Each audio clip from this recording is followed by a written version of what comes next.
Tangis pilu Johnson, kehilangan istri dan anak karena tertimpa pohon di Deli Serdang. Suasana duka menyelimuti kediaman Johnson Tarihoran, 44, seorang pemilik bengkel di Desa Klambir 5 Kebon, Kecamatan Hamparan Perak, Kabupaten Deli Serdang, Jumat tanggal 21 Juni tahun 2024. Sejak pagi tadi, tenda biru telah didirikan di halaman rumah Johnson. Sejumlah bangku pun diletakkan untuk warga dan kerabat dekat yang hendak menemuinya. Ayah dari 3 orang anak ini hanya terduduk lemas di ruang tamu. Air matanya kerap kali menetes saat menatap jenazah istri, Riani Sitinjak 48, dan sang putra, Rizky Maulana Tarihoran 14. Seorang warga bernama Anggi Gultom, menyebut, Johnson baru saja melalui hal yang berat.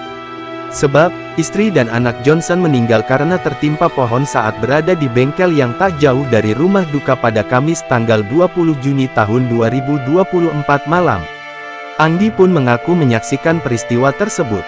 Anggi menceritakan, pada malam itu dirinya sedang mengendarai sepeda motor dan melintas dekat dari bengkel Johnson. Kondisi cuaca di lokasi hujan deras disertai angin kencang. Tiba-tiba, pohon yang berukuran besar tumbang dari arah belakang bengkel Johnson.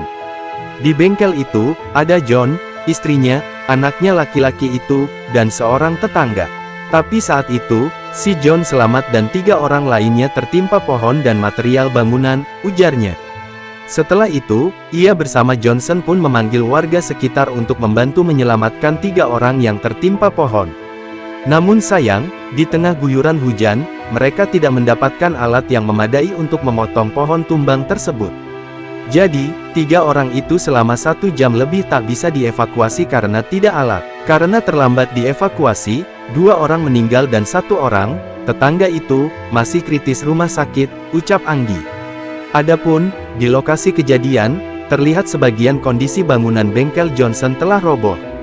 Tampak beberapa batang pohon jati yang telah dipotong berada di sekitar.